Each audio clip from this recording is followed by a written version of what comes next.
Goeiedag graad 12 leerders, welkom by vandag se geskiedenisles. My naam is meneer Dixon, die les word aangebied deur die Noord-Kaapse Departement van Onderwys in 'n vennootskap met Pakama Research and Development. Leerders, vandag gaan ons 'n oorsig hê. Ons sal basies sê is 'n hersiening oor vraestel 1 basies. Dit is uiters belangrik dat as jy vraestel 1 aanpak, dat jy moet 'n mate, laat ek sê 'n mate nie, maar jy moet daarom kennis hê oor die verskillende tipe vrae wat gaan gevra word. So, is net 'n oorsig oor die tipe vrae wat gaan gevra word. Ons gaan na 4 temas kyk basies. Onthou leerders dat ons doen basies 3 vrae in afdeling A en 3 vrae in afdeling B. So ons gaan gou kyk wat is die vrae wat jy moet toespits basis op einde van die dag. Kom ons gaan na afdeling A toe gou. Afdeling A leerders kan ons sien, dit is brongebaseerde vrae. Vraag 1 handel oor die Koue Oorlog en dit is basis oor die oorsprong van hoe die Koue Oorlog begin het op die einde van die dag. Vraag 3 onafhanklikheid in Afrika en die gevalstudie is Angola wat ons na gaan kyk. Dan vraag 3 is die burgerlike verset vanaf 1950 tot 1970, die Amerikaanse burgerregte beweging basis. So die 3 vrae wat hulle gaan aan u bekendstel met die vraestel op die 4de September. Dit is uiters belangrik dat jy moet weet, vraag 1 gaan oor die oorsprong van die Koue Oorlog, hoe die Koue Oorlog begin. Vraag 2 gaan die onafhanklikheid van Afrika as 'n gevalstudie en die gevalstudie is Angola. Vraag 3 is burgerlike verset vanaf die 1950 tot die 1970 en dit gaan oor die Amerikaanse burgerregte beweging basis. Kom ons gaan na afdeling B toe. Afdeling B is die opsteltipe vrae wat u moet ken basis. So vraag 4 is die uitbreiding van die Koue Oorlog, 'n gevalstudie Vietnam. So in die verskillende skole sê hulle vir die kinders dat vraag 4 is oor Vietnam, maar ons moet kennis dat dit is 'n uitbreiding van die Koue Oorlog en die gevalstudie is Vietnam wat jy moet ken basis. Dan vraag 4 onafhanklikheid van Afrika, die gevalstudie is Congo.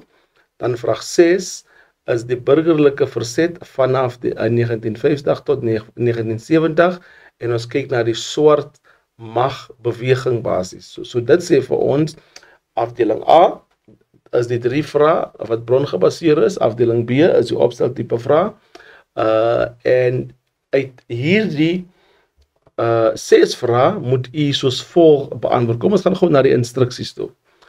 Afdeling A bestaan uit 3 brongebaseerde vrae. Bronmateriaal wat benodig word om hierdie antwoord te beantwoord, kan in die addendum gevind word. Nou die addendum is in die middel van die vraestel. Dan die volgende punt is, afdeling B bestaan uit 3 opstelvrae. Nou dit is hoe dit moet beantwoord word. Van afdeling A het 3 brongebaseerde vrae, afdeling B het 3 opsteltipe vrae. So hoe word dit beantwoord basis?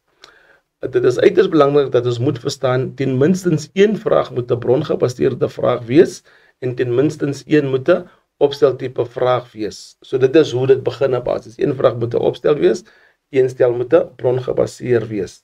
Dan die 3de vraag, onthou jy moet 3 vrae beantwoord vir vraestel 1. Die 3de vraag kan op 'n brongebaseerde vraag of 'n opsteltipe vraag is basis. So leerders, wat sê ons hier so basis? Jy kan basis 2 vrae beantwoord of 1 beantwoord. So nou kan ons sien, jy kan 2 bron beantwoord, 1 opstel en dit gee jou 3, of jy kan 2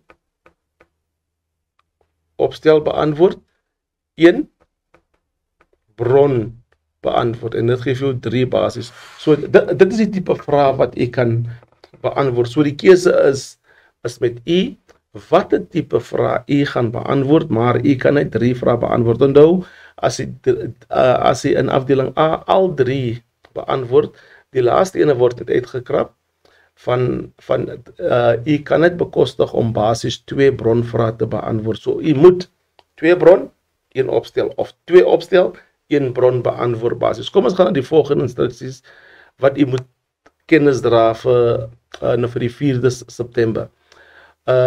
U moet ons raai altyd die kandidate aan dat hulle moet 'n uur op een vraag bestee basies. Van die vraagstel is hy 3 uur uit. So leerders, so u moet nou 1 uur, van die 1 uur moet u 1 vraag beantwoord. So as u 3 vrae gaan beantwoord, dit beteken leerders dat u gaan 3 uur spandeer omdat die vraagstel net 3 uur lank is.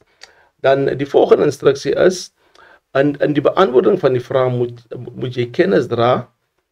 Watter kennis moet jy hê basies? Oor vaardigheid en insig moet altyd gebruik word teenoor die vraag basis. Dan die volgende instruksie, jy sal benadeel word deur die blote oorskryf van bronne as antwoorde.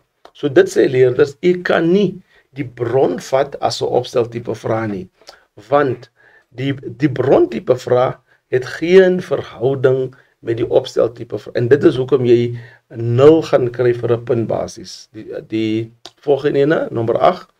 Nommer die antwoorde korrek volgens die nommeringstelsel wat in hierdie vraagstel gebruik is. Leerders, as die vraagstel vir jou sê 1.1.1, u kan nie gaan sê 1.1 nie. Nee, u moet sê 1.1.1. Dit moet soos wees soos dit in die vraagstel wees basis. So dit is uiters belangrik. Dan die laaste punt is leerders skryf netjies en leesbaar. In meeste gevalle leerders skryf nie leesbaar nie en hulle word baie benadeel. Van wat gebeur is dat die persoon wat die vraagstel merk, kan nie duidelik sien wat die leerder skryf nie. En omdat die persoon nie kan duidelik sien wat geskryf word nie, word dit altyd verkeerd gemerk van dit is nie netjies nie, dit is nie leesbaar. So ons fokus net op die leesbaar. Netjies moet daar wees. Dit beteken u kan nie net sommer uitkrap nie. Nee. Voor u uitkrap moet u 'n liniaal vat en 'n lyn deurtrek en dit is hoe u sekere verkeerde antwoorde kan kanselleer basis. Dan leerders, dit is uiters belangrik dat ons gaan eers vandag begin by die brongebaseerde tipe vraag, maar voor ons begin met die inhoud van die verskillende tipe vrae wat gaan gevra word, dit is uiters belangrik dat ons moet weet hoe om dit te interpreteer op die einde van die dag en hoe ons moet reageer op sekere brongebaseerde vrae.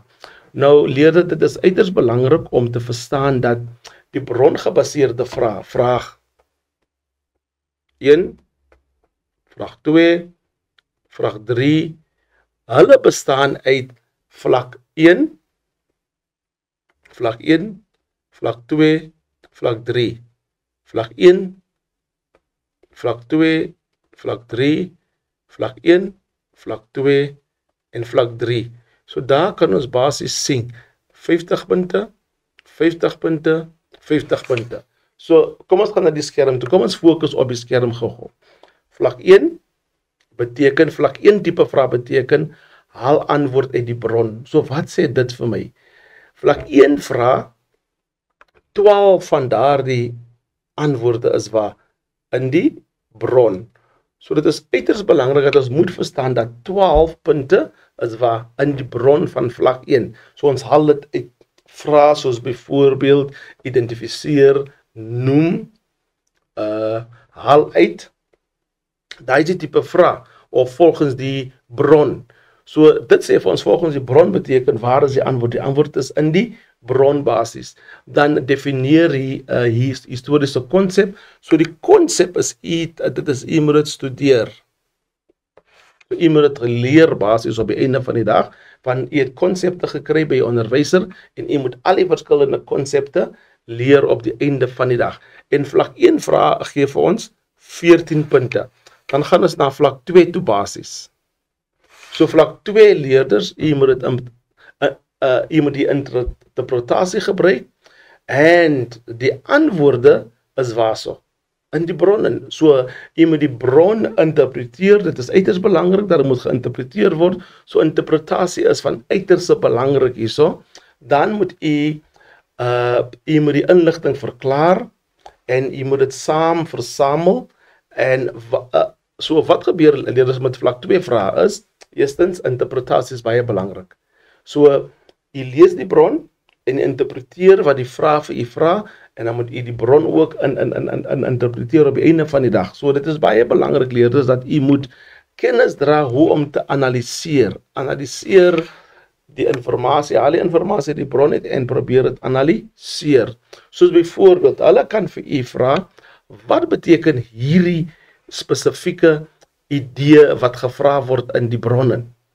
So hulle sê byvoorbeeld, tussen die boom en die bas is in die bron. So iemand nou sê, wat beteken tussen die boom en die bas in verbinding met die onderwerp wat u nog gaan beantwoord op die einde van die dag. So dit sê vir my dat u moet kan interpreteer, analiseer en verklaar inligting insamel basis wat in die bron is. En vlak 2 vrae is 20 punte. Soos u gesien het op jou skerm, vlak 1, vlak 2, vlak 3 geef ons 50 punte. 50 punte, 50 punte vir elke verskillende vraag. So elke vraag het vlak 1, vlak 2, vlak 3. Uiters belangrik dat ons moet verstaan leerders dat vlak 1 vraag 12 van daardie punte is in die bron self. Die konsep wat gaan gevra word is wat u moet studeer, u moet dit ken basis. Vlak 2 vraag, u moet dit kan interpreteer, u moet dit kan evalueer en u moet die inligting saamvat en dit evalueer op die einde van die dag. Dan vlak 3 vraag, dit beteken leerders, u moet in staat wees om het te interpreteer, evalueer en die antwoord uit die bron uit bewerk basis op einde van die dag. So wat 'n ander tipe vlak 3 vraag het ons? Ons het nuttigheid, breekbaarheid, veroordeel en beperkte vergelyking en kontrasteer interpretasie op die einde van die dag. Nou leerders uiters baie belangrik. Nuttigheid, betroubaarheid word min of meer op dieselfde manier gebeantwoord. As ek sê dit word op dieselfde manier gebeantwoord, jy moet weet dat as jy die opskrif van die bron lees, soms is 'n antwoorde daar ook. So wat is die ideale manier om nuttigheid en bronbaarheid te beantwoord? Uiters belangrik, dan moet 'n datum wees. Soos 'n datum is, nou sê jy, hierdie bron was geskryf op 29/76. Uiters belangrik leer dat ons moet verstaan, ons noem die datum. Hierdie bron was geskryf op 1929. Nou weet ons, hierdie bron was geskryf in 1929, deur wie was dit geskryf en waarom was dit geskryf? So ons moet weet wie is die persoon wat die bron geskryf het en waarom was dit geskryf het. Dit is die eerste manier hoe ons antwoorde kan kry. Dan moet ons 'n opsomming doen van die bron om die myn gedagte uit te haal en dit is hoe ons nuttigheid en betroubaarheid beantwoord basis op einde van die dag. So hoe moet ons 'n opsomming doen? Ons lees die hele bron en ons kry die kernidee uit die bron en dit gaan vir ons lei hoe om hierdie tipe vrae te beantwoord. Veroordeel, dit is baie belangrik dat ons moet verstaan. Veroordeel beteken as daar nie 'n datum is nie. Dan sê ons hierdie bron is veroordeel. So ons noem daar is nie 'n datum nie. Ons noem daar is nie 'n skrywer nie. Ons weet nie presies van waar af kom hierdie bron op die einde van die dag. Dan gaan ons na die vergelyking toe. Vergelyking en kontrastering basis. So nou vergelyk ons bron A met bron B. Dan gaan ons weer terug en vergelyk ons weer A met B op die einde van die dag. Kontrastering beteken die bronne, bron A en bron B is nie dieselfde op die einde van die dag nie. So leerders, so vlak 3 gee vir ons 16 punte. So daar kan ons sien 14, 20, 16. So hoeveel gee dit vir ons? 50 punte. So 50 punte is in vraag 1, vraag 2, vraag 3. En vlak 1, vlak 2, vlak 3 is basis wat ons gaan vind in elke tipe brongebaseerde vraag wat ons moet beantwoord op die einde van die dag. Dan gaan ons aan die laaste vlak 3 toe. En vlak 3 vraag is basis die paragraaf vraag basis op die einde van die dag. So die paragraaf tipe vraag, jy gaan 'n paragraaf tipe vraag kry in vraag 1, vraag 2 en vraag 3 basis. So hoe beantwoord ons hierdie vraag? Hierdie vraag is 8 punte. Ons moet dit weet, ons moet kennis dra. Hierdie vraag is 8 punte werd. Dan hoe word dit gemerk? Dit word gemerk om 'n holistiese analytical rubriek te gebruik op die einde van die dag. Die vraag is geformuleer sodat dit 'n vraag 3 vraag is op die einde van die dag. Byvoorbeeld, dit is hoe die vraag gevra word. Verduidelik die rol, die impak, die oorsaak, die effektiwiteit of bekendstelling van 'n sekere tema. So dit is uiters belangrik dat ons weet hoe gaan dit gevra word. Dan die paragraaf verwys altyd terug na die sleutelvraag toe. Nou wat is die sleutelvraag? Die sleutelvraag is, voor ons ewens lees vraag 1, is daar in hoofletters is daar geskrywe, in drukskrif is daar geskrywe, dat in swarten, kyk van al die vraag is in swarten, maar hierdie ene is in die groot letters geskrywe. En die groot letters is basies die paragraaf vraag op die einde van die dag. So lees die eerste vraag wat gevra word, dan gaan dit sê vraag 1, dan gaan jy na die paragraaf vraag toe, van vraag 1, en dan gaan jy sien, dit is dieselfde tipe vraag wat gevra word. So dit is wat jy moet doen. Soos jy bron 1a beantwoord, soos jy bron 1b beantwoord, soos jy bron 1c, bron 1d beantwoord, onderstreep jy wat die sleutelvraag is op die einde van die dag. Is jy saam met my? Van jy het nou klaar die sleutelvraag gelees, en dan outomaties gaan lees jy gou-gou, wat is die paragraafvraag, en dan gaan jy sien, dit is dieselfde tipe vraag. So as jy begin met bron 1a, dan onderstreep jy al klaar reeds. Ons gaan 'n voorbeeld vir jy wys later, soos ons deur die les gaan, maar dit is hoe jy dit moet beantwoord op die einde van die dag. So as jy kom by die paragraafvraag, dan gaan dit vir jy tyd spaar. So jy moet nou klaar geonderstreep, wat antwoord die paragraafvraag. So nou kom jy by die paragraafvraag, jy gaan dit nie direk so oorskryf nie. Nee, leerders, as jy dit direk so gaan oorskryf, onthou, dan gaan jy basies 0 kry vir dit. So wat gaan jy doen nou?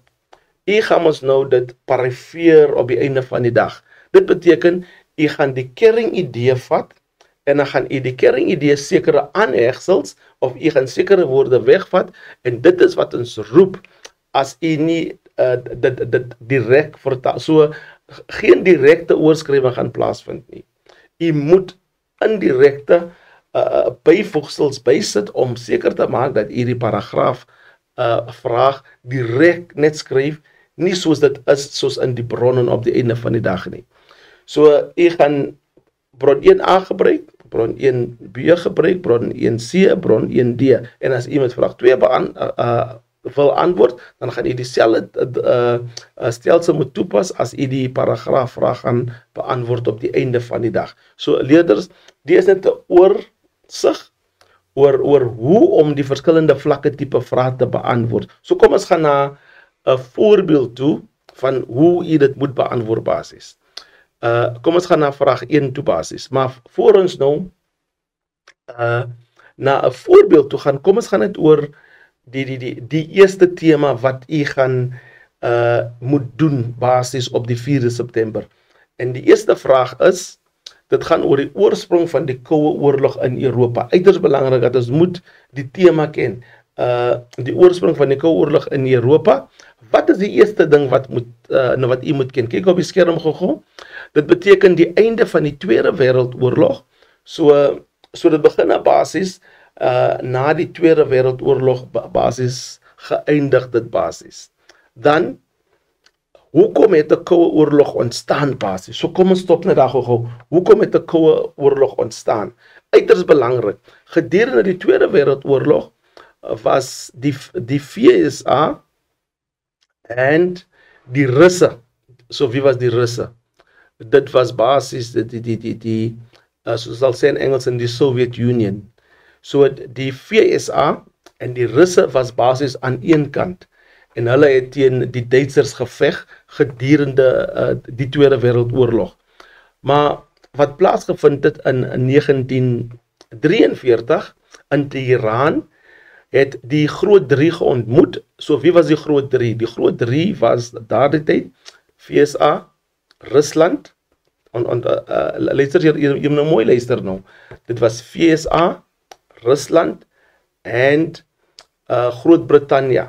So hulle het geontmoet, so dit was Winston Churchill, Britannia, Roosevelt, VSA, dan Rusland, Stalin. So hulle het geontmoet in Iran, die hoofstad van Iran, en hulle het besluit daarso dat Stalin, Rusland, moet al die lande voor Rusland herstel. Maar hulle het ook gesê dat daardie lande kan nie kommunistiese lande word nie, van hulle het geweet dat Rusland was 'n kommunistiese land, en Stalin het ingestem, luister hierso, dit gaan nie 'n kommunistiese land word op die einde van die dag nie. Dit was nou by Teheran. Dit was nou in 1943. So in 1945 ontmoet hulle basies by Yalta, en by Yalta was daar besluit dat Rusland gaan verdeel word in 4 zone in. En hierdie zone was Rusland se zone, Frankryk se zone, VSA en Groot-Brittannië basies. Maar daar het 'n probleem ontstaan daarso. So ons praat nou van hoe het die Koue Wêreldoorlog begin. So toe was daar ook genoem dat in die Rusland zone was die hoofstad, en die hoofstad se naam was Berlin. So in Berlin het hulle ook gesê dat luister, Berlin gaan verdeel word ook in 4 zone in basis. So die VSA zone, die Frankryk zone en die Britannia zone en die Rusland zone. Maar wat gebeur het toe? Die weste kant van Berlin het toe verander, en dit het nou later bekend gestaan as die West-Berlin, en die Russe se kant het basis bekend gestaan as die Oost-Berlin. Maar wat gebeur het by Yalta Conference, dit het soos ons sal sê, dit was die spark tot die begin van die Koue Wêreldoorlog. Stalin was nie gelukkig met hierdie aanstelling nie, maar by Potsdam was daar 'n groot verandering wat plaasgevind het. Van Roosevelt was oorlede, Winston Churchill van Britannia was vervang met Attlee. En so wat het gebeur is, Roosevelt was vervang deur Harry Truman, en Churchill was vervang deur Attlee, maar Stalin het gebly as die leier van Rusland op die einde van die dag. En by Potsdam in 1945 het Stalin nog gekom te voorstel dat Duitsland moet min of meer $20 miljoen aan Rusland oorbetaal, en die $20 miljoen was basis om Rusland te herstel van wat gebeur het gedurende die Tweede Wêreldoorlog. Maar Truman het gesê dit gaan nie plaasvind nie, en hulle gaan voort. So by Yalta was Stalin nie tevrede dat Berlin opverdeel word in 4 zone nie, en toe hulle ontmoet weer by Potsdam, was Stalin nie tevrede omdat Truman gesê het geen gelde gaan oorgebetaal word. En die rede hoekom Truman so gesê het, hy het gesê ons gaan nie weer dieselfde situasie ons self bevind wat ons gevind het na die oorhandeling by Versailles op die einde van die dag nie, because na die onderhandelinge by Versailles in Frankryk het dit toegelaat dat Duitsland Hitler na vore bring, en hulle wil nie Hitler ook gehad het na die Tweede Wêreldoorlog nie. So dit het nog gemaak dat dit was basies nou die spark van die Tweede Wêreldoorlog. Maar wat het gebeur toe? Toe het Rusland, Turkye en Griekeland ingedring en aangeval basis, en hulle wil kommunisme nou bevestig in Griekeland en in Turkye. Maar wat het gebeur is, toe het Harry Truman gekom met wat ons roep vandag die Truman Doctrine basis. En die Truman Doctrine was basis, ons bied aan die land, luister mooi leerders, ons bied aan die land militêre bevestiging en ook finansiële support op die einde van die dag. En dit het gemaak leerders dat die wêreld het nog besef daar is 'n oorlog aan die gang en die oorlog het bekend gestaan as die Koue Wêreldoorlog. So toe Harry Truman die Truman Doctrine bekendstel, het dit gesê dat luister hierso, julle hoef nie kommunisme te aanvaar in julle lande nie. Ons gee hulle militêre mag, ons gee julle 'n finansiële mag ook. So dit sê vir julle dat kommunisme kan nie toegepas word in julle land nie. So die Truman Doctrine was vir al die lande en onthou leerders nou toe het die kapitalistiese kant, ons roep hulle die Weste, hulle het toe ook gekom met die Marshall Plan, maar die Marshall Plan die Marshall Plan was basies net vir lande in Europa. So dit het nou gemaak dat die Koue Wêreldoorlog nou aan die begin kom op die einde van die dag. Maar onthou leerders, die Russe het ook gekom met sekere maatreëls. En die maatreëls wat hulle gekom het was basies wat ons roep die Molotov Plan. So die Molotov Plan was basies soortgelyk aan die Marshall Plan. So die Molotov Plan was aangebied vir lande om kommunisme te aanvaar, maar die Molotov Plan was net aangebied vir die lande aan die ooste van Europa. En die lande aan die ooste kante van Europa, hulle was toe kommunistiese lande wat Stalin geherstel het met die verhouding wat hulle gehad het voor die Koue Wêreldoorlog begin het op die einde van die dag. So leerders, so nou kan ons sien basis dat die Truman Doctrine was bekendgestel, die Marshall Plan was bekendgestel net vir Europese lande en die Russe het ook gekom met die Molotov Plan, maar hulle het nie net gekom met die Molotov Plan nie, maar hulle het ook gekom met die kommunistiese informasieplan op die einde van die dag. En die kommunistiese informasie was om uit te vind watter lande wil gaan na kapitalistiese stelsels toe. So nou kan ons sien basis, so die geveg was nou kapitaliste teen kommuniste. So nou kan ons basis sien dat dit was basis kapitaal teen kommunisme. So en dit was nou die begin van die Koue Wêreldoorlog. So die kapitalistiese lande het nog beklei teen die kommunistiese lande, maar dit was nie 'n fisiese oorlog nie en dit is hoekom ons sê dit was 'n koue oorlog van die leier van die kapitalistiese lande was VSA en die leier van die kommunistiese lande was Rusland en hulle het ander lande gebruik om teen mekaar te veg op die einde van die dag. So dit is hoe die Koue Wêreldoorlog begin het op die einde van die dag. Maar dit is uiters belangrik leerders as ons kyk na die tweede bullet. Die VSSR en die Verenigde State van Amerika en die verskillende areas van belang. Dit is baie belangrik, die verskillende areas van belang en die installering van die Sowjet-vriendelike regerings, die satellite-state, die satellite-state was al die lande voor Rusland. Onthou nou, by die Iran-conference het Stalin gesê, hy gaan hulle herstel, maar hy gaan hulle nie kommunisties maak nie. Maar by Yalta en by Potsdam, dit is hoekom ek het moet eers verduidelik, sodat u kan verstaan, as ek praat van die satelliete-state voor Rusland basis, soos lande wat Stalin geforseer het om kommunistiese lande te word, van hy het hulle gehelp om te herstel na die Tweede Wêreldoorlog op die einde van die dag. En die VSA het toe sekere beleide ingestel, Truman Doctrine, Marshall Plan, die Russe het ook dieselfde gedoen. Maar wat het toe gebeur is dat, soos dit aangegaan het Stalin toe gesterwe, en toe Stalin sterwe toe word Nikita Khrushchev die leier van Rusland. En in 1961, dit is uiters belangrik, in 1961 was die Berlin muur gebou, maar voor ons daar so gaan, was daar 'n krisis in Berlin ook in 1949, waar Stalin al die roete toegemaak het, wat van West-Berlin nog beweeg het basis. Onthou, leerders dat Berlin was in die area basis, kom ek teken dit gou vir u 'n skets daar basis. Duitsland was verdeel in 3 gedeeltes.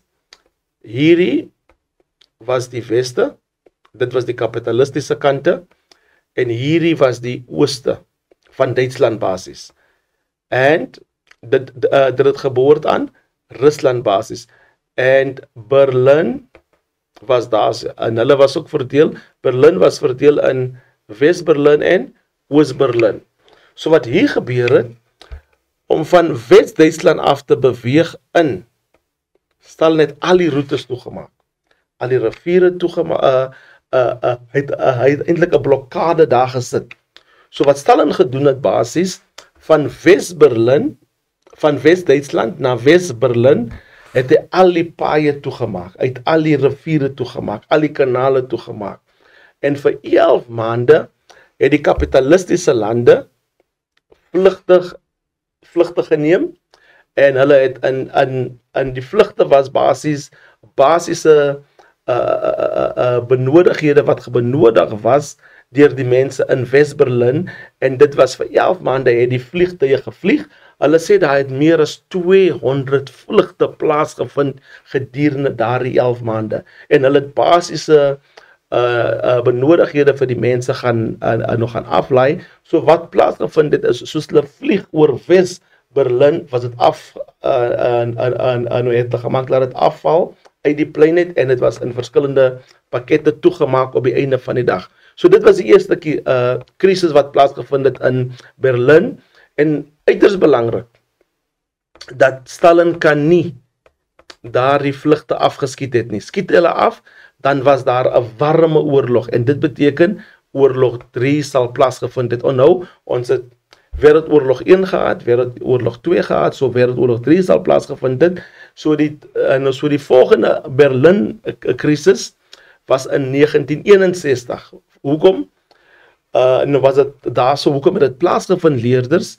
Want dat mense, basies 3000 mense per week het gebeweeg van Oost-Berlin na West-Berlin.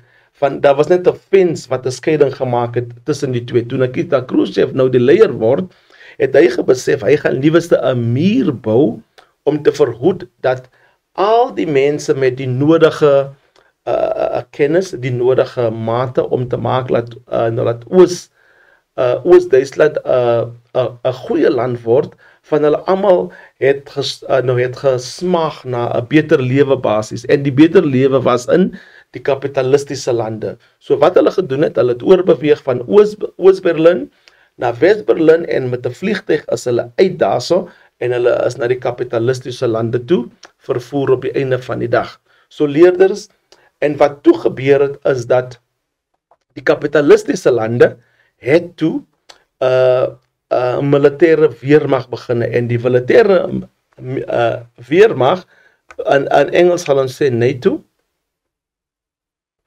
Noord-Atlantische Treaty Organization op die einde van die dag. Dan het Duitsland ook, dan het Rusland ook 'n militêre mag gehad, en dit was bekend gestel as die Warsaw Pact basis op die einde van die dag. So nou kan ons sien, leerders, dat die kapitalistiese lande, hulle het vir NATO gehad, NAVO, en die Russe het basis die kapitalistiese kante, hulle het vir Warsaw Pact gehad op die einde van die dag. En hierdie twee militêre magte het die verskillende ekonomie dit was basis 'n geveg oor watter ekonomie is die sterkste. As die kapitalistiese ekonomie, is dit die kommunistiese ene gebaskeer op die einde van die dag. En albei het mekaar geblameer basis. Die VSA wat die leier was van kapitalisme het die Russe geblameer, en die Russe het die VSA geblameer op die einde van die dag. So basis, die Koue Oorlog het ontstaan om te sien watter ekonomie was die sterkste op die einde van die dag. So dit is net 'n oorsig oor die vraag wat gaan gevra word môre. So ek het 'n oorsig gegee oor wat gaan gevra word môre. So nou het u 'n idee wat om te fokus op die 4de September op die einde van die dag. Kom ons gaan gou, ek het 'n bron, 'n voorbeeld hierso. Bron 1b, kom ek lees die bron vir u, en dan gaan ons aan die vraag toe. Hoe is die lewens van Berlins in in 1961 deur die oprigter van die Berlinse muur geaffekteer. Dit is nou wat ons roep die sleutelvraag. Onthou leerders, dit is die sleutelvraag. Kom ons gaan na die opskrif toe. Die bron hieronder is geneem uit 'n boek met die titel The Great Power Conflict After 1945 deur P. Fisher, wat 'n historikus was. Dit sit die beskrywings uit een van 'n polisie sergeant, Hans Peters, en hotelwerker Ursula Henneman, wat ooggetuies was van die gebeure wat op 13 Augustus 1961 in Berlin plaasgevind het. Kom ek lees gou die bron vir u. Hans Peters was op grensdiens in die Franse sektor van die Wes-Berlin. 6 vragmotors met brandende hoofligte het op 20 voormiddag met 'n geraas na hom toe aangery gekom. Hulle het 80 jaar, dit is baie interessant, hulle 80 jaar, 1 jaar is gelyk aan 0,914 meter van hom afgestop basies. Die straat was binne oomblikke vol gewapende soldate wat masjiengewere opgestel het, wat op die Franse sektor gerig was. 2 wagte wat rolle doringdraad gedra het nader gekom by die onsigbare grenslyn tussen die Sowjet en die Franse sektor het die troepe die straat afgesper. In die huise het niemand geroer beweeg nie. Ursula Henneman Hinman het op 4:45 voormiddag in haar Oos-Berlinse woonstel vir nog 'n werksdag by die Pizza Hotel in Wes-Berlin wakker geword. Sy het na die nabygeleë stasie gestap en na die kaartjie toonbank gegaan. Nee. Vat jou perfiningsgeld terug. Alle ritte na Berlin is verby basies. Ursula het op daardie oomblik gesien dat 5 gewapende Oost-Duitserse vervoer polisiemanne na haar toe gestap het op pad was. Sy het omgedraai en na haar woonstel terughardloop. Hulle het die grens gesluit. Die trapportaal en die gange van die woonstelle was baie vinnig vol mense wat geskree en gehuil het. Sy het besluit dat sy na die weste moes oorloop, maar hoe? Sy het naby die Amerikaanse sektor deur 'n bordplantasie gesluip en die doringsdraadgrens bereik. Ursula het op haar mag vorentoe gekruip. Sy het gevoel hoe skeer die doringdraad haar vel. Sy het uiteindelik 'n grenspos bereik. 'n oomblik later was sy in Wes-Berlin.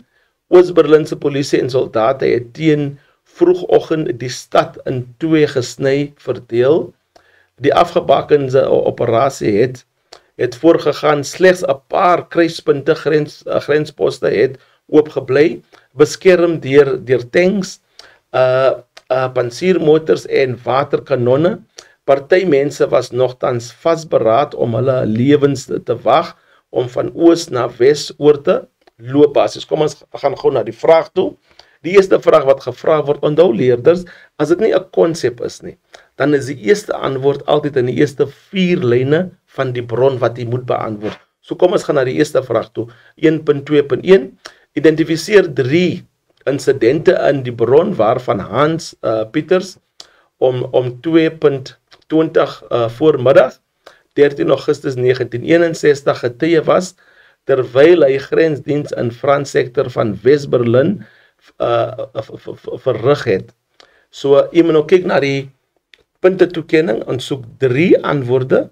Die eerste letter sê vir ons hoeveel antwoorde moet jy verskaf, dan gaan elkeen 1 punt wees. Kom ons gaan gou na die antwoord toe gou. So die antwoord is soos volg. Jy kan sien is 1.2.1 onttrekking van bewys uit bron 1b. Dit is 'n vlak 1 vraag basis. So die eerste antwoord wat hulle aan ons gee, 6 vragmotors met 'n geraas na hom toe aangery het. So jy moet identifiseer 3 insidente, baie belangrik dat jy moet onderstreep die belangrike woorde wat jy lei na die antwoord toe. Hulle 80 jaar, 1 jaar is gelyk aan 0,914 meter vanaf hom afgestop. Die straat was binne oomblikke vol gewapende soldate wat masjiengewere opgestel het, wat op die Franse sektor gerig was. 2 wagte wat rolle doringdraad gedraai het nader gekom. Die troepe die strate afgesper, geblokkeer het.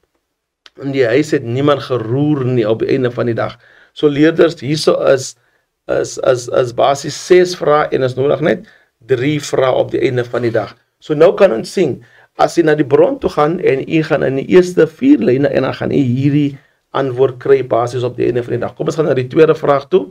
Die tweede vraag is soos volg: lewer kommentaar op die implikasie van die woorde alle ritte na Berlin is verby in die konteks wat op 13 Augustus 1961 gebeur het. Leerders, alles soek ons moet 2 vrae beantwoord, waar 1 vraag 2 punte is, en dit gee vir ons 4. Kom ons gaan gewoon na die antwoord toe gou. 1.2.2, interpretasie van bewys. Onthou ons het gepraat van vlak 1, vlak 2, vlak 3 vrae op die einde van die dag. So dis 'n vlak 2 vrae op die einde van die dag. Die grens tussen Oos en Wes-Berlin is toegemaak. So ons kyk na, iemand sê, wat beteken alle ritte na Berlin is verby basis. So iemand interpreteer, iemand interpretasie gebaseer op die bron. So ek kan nie net sê die grense is toegemaak. Jy moet sê die grense tussen Oos-Berlin en Wes-Berlin is toegemaak. Daar was nie meer enige vrye beweging tussen Oos- en Wes-Berlin nie. Mense aan beide kante was vasgekeer. Die Ystergordijn Koue Oorlog, dit is die Ystergordijn Koue Oorlog tussen die Sowjetunie en Amerika het spanning vererger aangesien die grense nou gesluit was op die einde van die dag. Enige ander relevante antwoord wat hierdie vraag gaan beantwoord op die einde van die dag. Waarom alle ritte na Berlin toegemaak is op die einde van die dag. Kom ons gaan na die volgende vraag toe.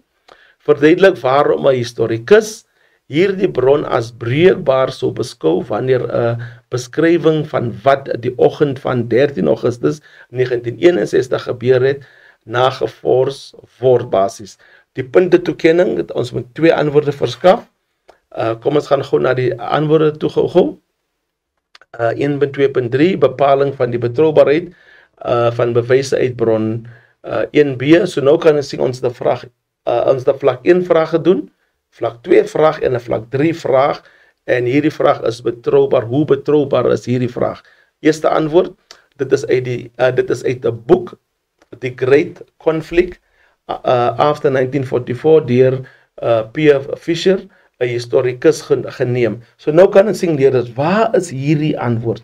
Hierdie antwoord is in die opskrifbasis. Hierdie antwoord is in die opskrifbasis bo die bronbasis. Kom ons gaan na die tweede ene toe. Dit is gebaseer op ooggetuies, beskrywing van polisie sergeant Hans Pieters en hotelwerker Ursula Heinemann. So nou kan ons sien, dit is ook in die opskrifbasis. Kom ons gaan na die volgende ene toe. Die beskrywings van die ooggetuies hou verband met die werklike datum basis wat plaasgevind het op 31. Jy sien, die datum word genoem. So is belangrik dat jy die datum moet noem. As jy net sê, dis 'n beskrywing van die ooggetuies wat verbind hou met die werklike, dan gaan jy nie 'n punt kry nie. So jy kry punte as jy die datum noem en dit in 'n meer spesifieke mate aan ons verduidelik. Die beskrywings van bevestig word deur bron 1A, C en D met betrekking tot die oprigte van die Berlynse muur in Augustus 1961 en die uitwerking daarvan op mense. So dit sê, die beskrywing kan bevestig word. Wat in bron A, wat in bron B plaasvind, kan bevestig word jy moet dit noem, in bron 1A, bron C, bron D en die datum was ook genoem op dieselfde dag basis. Kom ons gaan na die volgende onderwerp toe. So die volgende onderwerp is vraag 3. Burgerregte beweging in VSA in die 1950 grondgebaseerde afdeling basis. Kom ons gaan gou-gou na oorsig oor wat die kennis wat u moet dra oor hierdie vraag basis. Oorsig van burgerregte beweging, redes en oorsprong van die burgerregte beweging in die VSA. Hoekom het die burgerregte beweging plaasgevind basis? So ons gaan nou na dit kyk. Rol en die impak van invloed van Martin Luther King Jr. So kom ons kyk nou basis.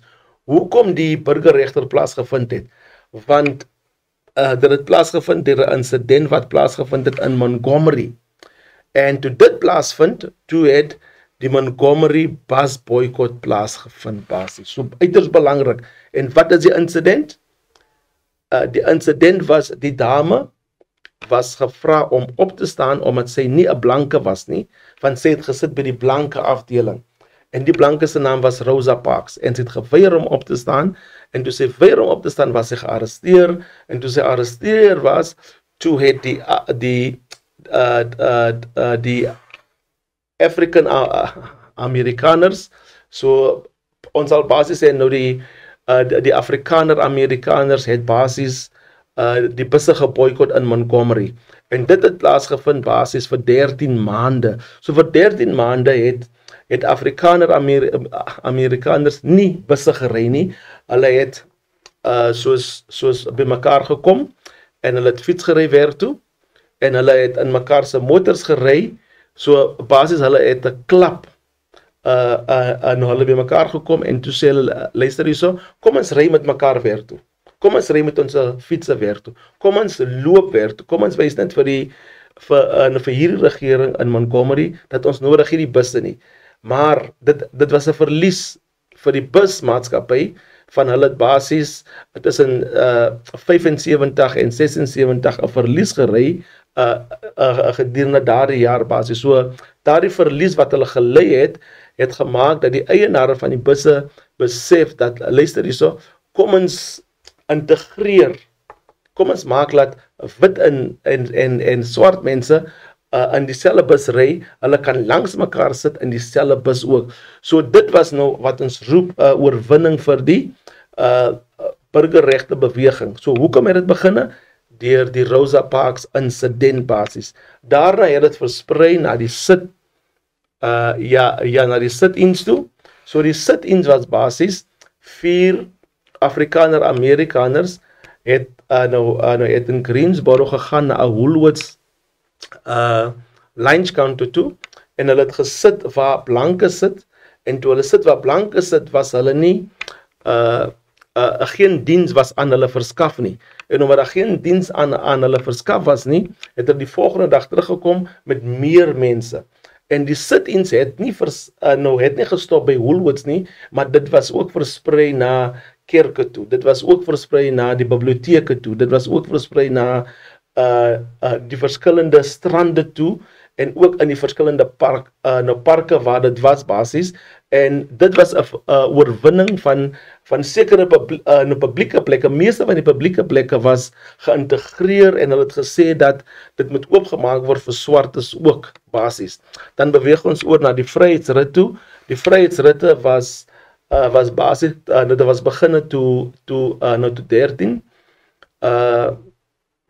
13 studente van verskillende rasse in 2 Greyhound busse vervoer was tot in die suide van Amerika.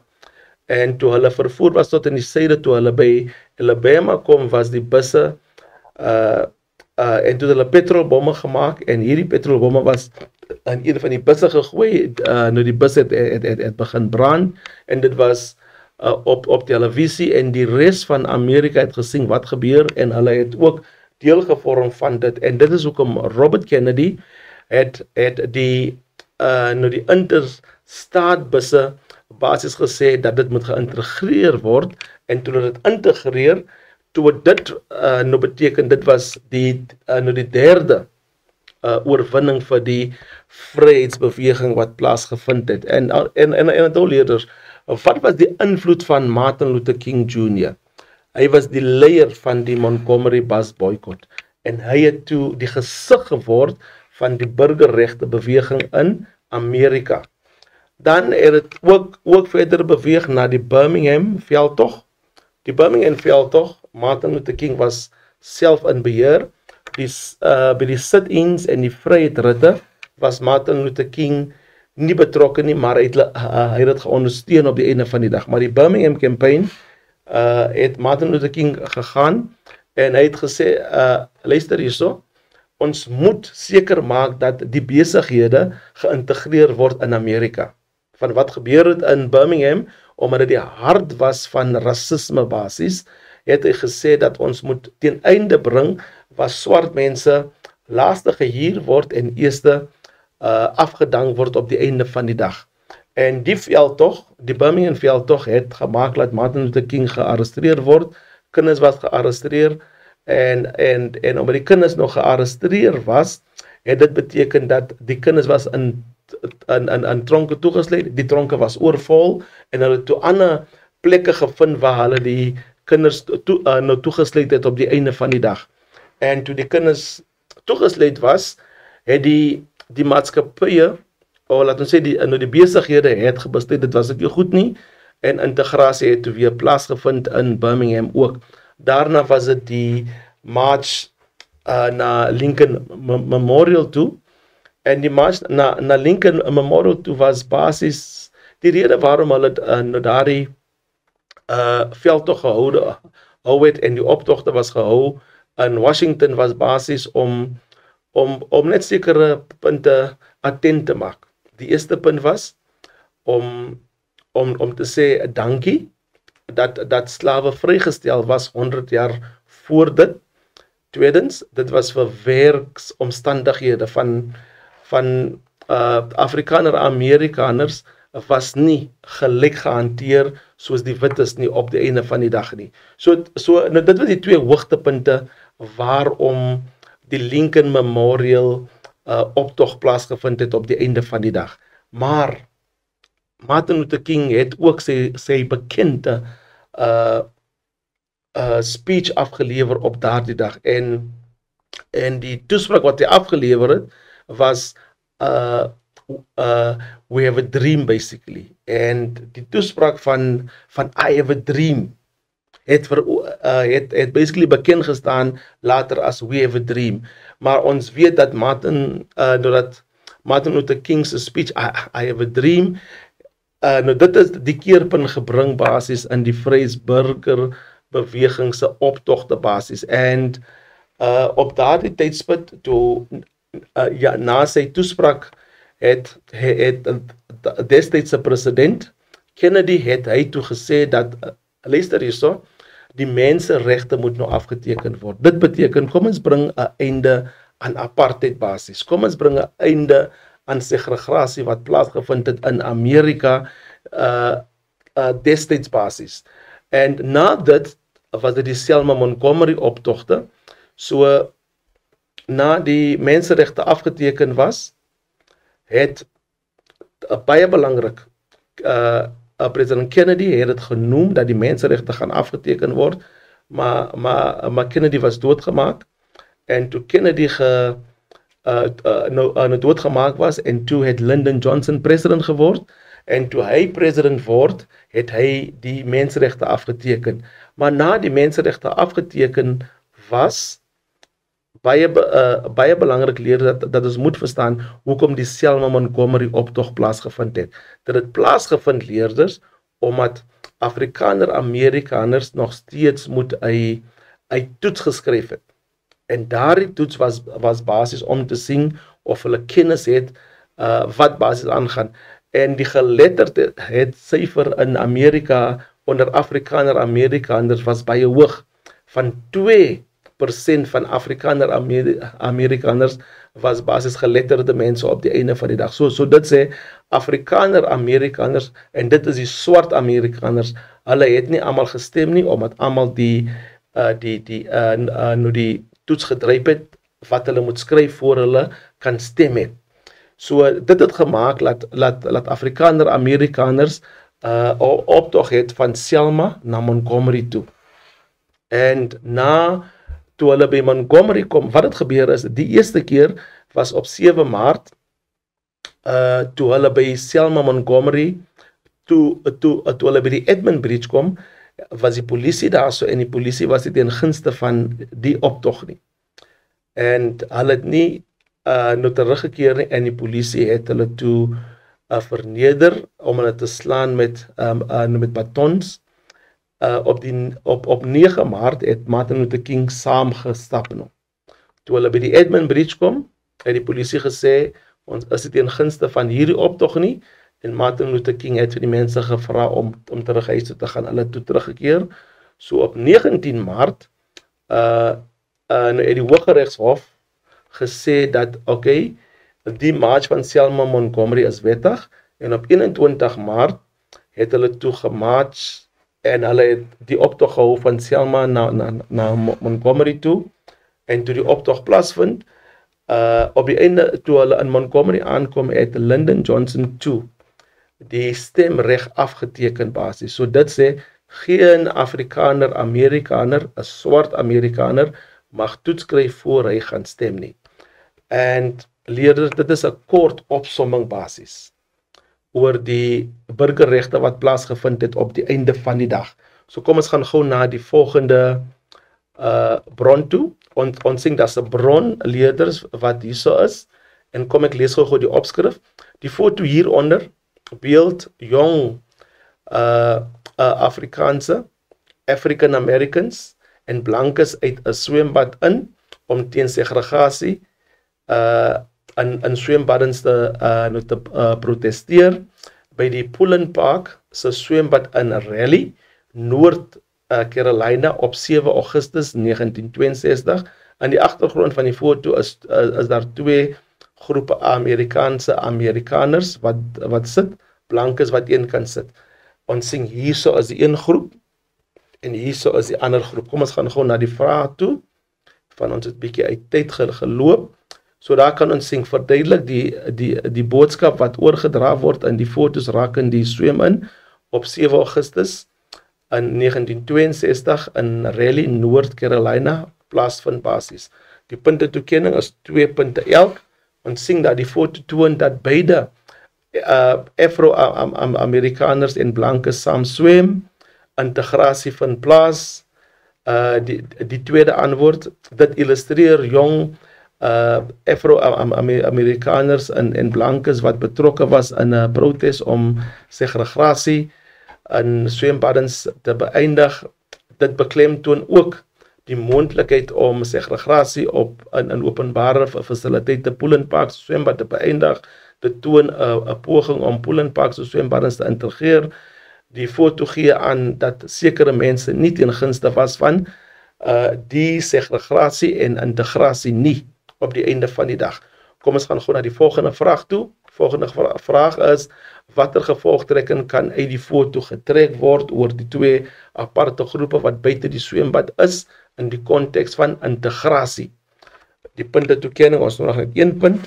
Die 2 groepe is nie gemaklik, onaangenaam om dieselfde swembad te gebruik nie. Hulle soek nie integrasie nie. Die 2 groepe is angstig. Eerste keer ervaar hulle integrasie basis op die einde van die dag. So kom ons gaan na die opstel toe. So die opsteltipe vraag wat ons gaan na kyk, maar kom ons gaan eers na die vereistes toe. Opsteltipe vraag van leerders om 'n standpunt te neem. Dit is baie belangrik. So elke opstel hier moet 'n standpunt neem en die argument moet ondersteun, en van die opstel moet jy 'n argument in toon stel. So die argument moet ondersteun word met relevante historiese bewyse wat georganiseer en kronologies aan die vraag voorgelê word op die einde van die dag. Uiters belangrik leerders dat ons moet weet dat opsteltipe vraag word op 3 maniere gevra. Die eerste vraag is, tot watter mate? Dit is die eerste vraag. Die tweede ene is, stem jy saam met die stelling? Die derde ene is basis. Die derde ene is bespreek hierdie stelling krities. So dis die eerste ene, tweede ene, derde ene. So nou het ons baie belangrik leer is dat verduidelik tot watter mate, dan word die vraag gevra. Stem jy saam met die stelling? Hulle gee eers vir u die 'n synopsis basis. Hulle gee vir u 'n voorbeeld en hier kan ons sien die voorbeeld word gestel. Mobutu Sese Seko se political, ekonomiese, maatskaplike en kulturele beleid wat hy na onafhanklikheidswording in 1960 in die Kongo ingestel het, was anti-koloniaal van aard. So hulle gee vir ons hierdie stelling eerste, dan van hierdie stelling word die vraag geplaas, stem jy saam? Met kritiese manier hoe die vraag gestel word. Hulle sê, bespreek hier die stelling krities. So die stelling word geplaas. Hier sien ons, hier is die stelling. Dit word gegee vir ons. Na die stelling word die vraag gestel. So dit is die verskil van verduidelik tot watter mate en die stelling wat geplaas word op die einde van die dagbasis. So uiters belangrik, elke opstel het 'n inleiding paragraaf.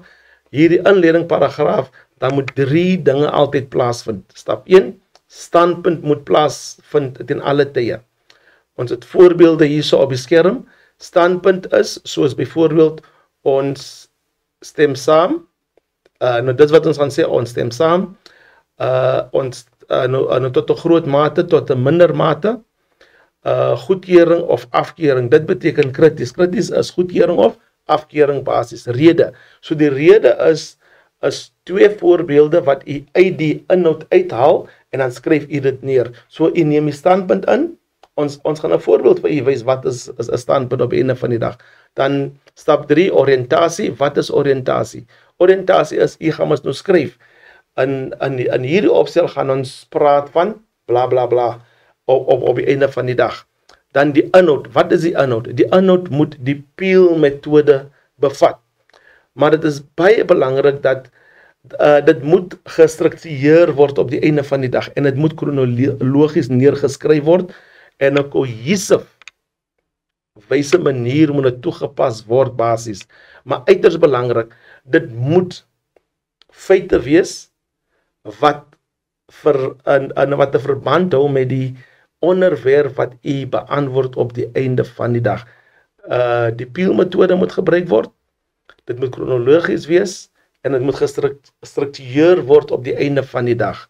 Dan kom ons gaan gou na oorsig van Vietnam. Wat is Vietnam basis? So u moet weet basis wat plaasgevind het van 1957 tot 1956 en uiters belangrik leer is dat die struikel tussen Vietnam, Noord-Vietnam en Suid-Vietnam uiters belangrik, dat ons moet kennis dra leer dat in Suid-Vietnam was daar ons sal sê 'n rebel in Engels. Nou die rebelgroep was basies wat ons roep Vietcong. Maar uiters belangrik dat Vietcong was basies die normale mense, die normale plaaswerkers wat in Vietnam geleef het, in Suid-Vietnam geleef het tussen daardie tyd. Uiters belangrik dat die Vietcong was kommunisties en hulle het Noord-Vietnam basis nog ondersteun basis. Nou die vraag is, hoe was Noord-Vietnam van Suid-Vietnam nog geskei? Na die Geneva-konferensie in 1954 was Vietnam gesplit in Noord en Suid. Noord, kommunisties, Suid, kapitalisties basis op die einde van die dag. So, die Amerikaners het basis Noord-Vietnam nie geondersteun nie, maar hulle het vir Suid-Vietnam nog geondersteun. En dit is uiters belangrik dat die Amerikaners het sekere taktieke gebruik om seker te maak dat hulle raak ontslaaf van die Vietcong. Eerstens, hulle het wat ons roep in Engels die Safety Village Policy ingestel, waar hulle die Vietcong geskei het van die gewone plaaswerkers. En dit het nie gewerk nie. Van die gewone plaaswerkers was basis die Vietcong op die einde van die dag. Kennedy het toe gesterwe, Lyndon Johnson word toe president, toe Lyndon Johnson president word, het hy verskillende operasies in toon gestel. Operation Rolling Thunder, Operation Range Hand. So Operation Rolling Thunder het hy die pad wat hulle genoem het die Ho Chi Minh Trail. Daardie pad, hulle het dit gebom met bomme meer as wat hulle gebom het in die Tweede Wêreldoorlog. Uiters belangrik. Operation Range Hand het beteken dat hulle beginne chemikalia sprei oor die woude in Suid Vietnam basis op die einde van die dag. En toe dit plaasgevind het, leerders, het dit die Amerikaners meer kwaad gemaak op die einde van die dag. En omdat dit die Amerikaners meer kwaad gemaak het, op die einde van die dag, van die Amerikaners het gesukkel om die Vietcong te vind. Van die Vietcong het nie gewone militaire klere aangetrek nie. En dieselfde tyd, die Amerikaners het net kwaad geraak nie, maar die gewone mense het ook kwaad geraak van die chemikalie het tot vandag toe 'n negatiewe impak gehad op daardie mense in Suid-Vietnam basis. En na dit het die Vietcong as we sal sê in Engels, as 'n surprise aanval geloods op die Amerikaners en die Suid-Vietnamese militaire magbasis. En dit het bekend gestaan as die Tet Offense. So die Tet aanval, hoekom Tet aanval? Van Tet, die einde van Januarie het hulle 'n Tet 'n celebration gehad, en die Tet celebration basis was om te sê ons eindig die ou jaar en ons begin 'n nuwe jaar basis. So die Vietcong het baie wapens gevat en hulle die wapens basis weggesit in die kusse in, en soos hulle beweeg het, soos die celebrations plaasgevind het hulle beweeg tussen die strate, en toe hulle beweeg tussen die strate, het hulle, soos ons sal sê, die aanval was basis onverwags, en hulle het 80% van die stede oorwin. Hulle het ook in Saigon het hulle ook die Amerikaanse embassy ook nog oorrompel, maar dit was weer teruggewen op dieselfde dag weer. Dan het dit nou toegelaat dat die Amerikaners nou begin bang raak het vir wat gebeur het in Suid-Amerika, in Suid-Vietnam. Leerders, dit is uiters belangrik dat ons moet beken dat die Amerikaners was jong, onervare soldate, en omdat hulle jong en onervare soldate was, het die Amerikaners nie goed gevaar nie. Want hulle was nie gewoon vir die veldtog nie, hulle was nie gewoon vir die woud waar hulle in geveg het nie, en baie van hulle het emosionele skade nog gelei agterna. Nou die emosionele skade het veroorsaak dat baie van hulle tot dwelms oorgeskuif het basis op die einde van die dag. Maar dit het nie goed gegaan vir die Amerikaners in Vietnam basis nie. Want die Amerikaners het toe 'n veldtog geloods waar hulle sê in Engels search and destroy. So hulle het gesoek en doodgemaak basis op die einde van die dag. En hulle het toe beweeg na 'n sekere dorpie, 'n sekere klein dorpie wat genoem was My Lai dorpie, en hulle het meer as 300 mense doodgeskiet, vrouens en kinders. En dit was op televisie, en die Amerikaanse publiek het toegedraai teen die oorlog in Vietnam. En Congress het ook gesê dat dit is onnodige mense gaan dood. En wat het toe gebeur is, Nixon was nie weer president nie. En toe Nixon nou begin 'n president word in plek van Johnson, toe het hy nog 'n veldtog bekend gestel, en die veldtog se naam was Vietnamization, wat plaasgevind het, waar hulle die Vietnamese soldate opgelei het om te veg teen die Vietcong self basis op die einde van die dag. En in 1976 was Vietnam 'n verenigde staat verklaar as 'n kommunistiese land. So dit sê vir ons, Amerika het die oorlog verloor in Vietnam basis. So dit is net 'n oorsig, 'n oorgawe wat u moet ken van Vietnam basies op die einde van die dag. Dan gaan ons net 'n oorsig het gou oor oor die swart krag beweging, die swart mag beweging in Amerika. So die swart mag beweging in Amerika was basies omdat die burgerregbeweging het lang gevat vir swart Amerikaners om vrede te kry. En so die swart magbeweging het toe besluit dat luister hierse onder die leierskap van Stokely Carmichael. So Stokely Carmichael en Martin Luther King was vriende op die einde van die dag. Hulle was vriende en toe James Meredith geskiet was, na dit was Stokely Carmichael nog gearresteer en toe hy gearresteer word, toe het Stokely Carmichael toe hulle hom vrylaat, toe het hy gesê dit is nog 'n tyd nou vir die swart mag om na vore te beweeg basis. Onthou nou die rede hoekom die swart mag na vore gekom het is dat die burgerregte beweging was hulle te lank gevat om swart mense te bevry basis op die einde van die dag. En die swart magbeweging het gevoel dat swart mense in Amerika moet begin saamstaan en veg teen die onregte wat gepleeg was teen hulle op die einde van die dag. En dit het gemaak dat Stokely Carmichael die stem word basis vir die swart magbeweging. So ja, ons kan sê Stokely Carmichael het dit begin op die einde van die dag, maar uiters belangrik leerders dat Stokely Carmichael het toe die swart pente beweging, swart pente party hy toe aangesluit daarso, en die swart pente was basis in toon gestel om seker te maak dat dit beskerm swart mense in Amerika teen die polisie en ook teen die swart rassistiese mense in Amerika ook self.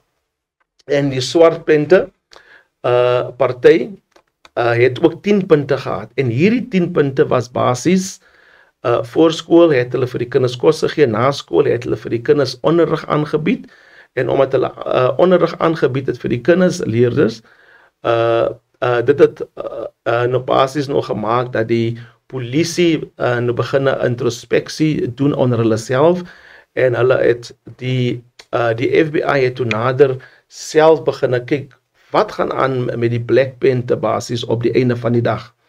En die leiers was gearresteer van die Black Panther Party. Daar was verskeie onder onsies in die Black Panther Party wat ook plaasgevind het. En daar was ook die nasie van Islam op die einde van die dag. En hulle was bekend as die Nation of Islam basis. So die Nation of Islam was gestig deur Elijah Muhammad, maar die fokus hierso is op Malcolm X. So Malcolm X was 'n Christen, hy tronk toe gegaan, in die tronk en toe het hy sy Christenskap verwerp en later het toe word hy 'n moslim en toe hy moslim word, toe vorm hy deel van die nasie van Islam. Hy het toe een van die mees bekende mense geword onder die nasie van Islam en omdat hy deel was daarvan, hy was 'n elegante spreker en omdat hy 'n elegante spreker was, het hy baie mense nog gelei en gelok na die nasie van Islam en Malcolm X het geglo dat dat die swart mens moenie hande skud met die wit man nie.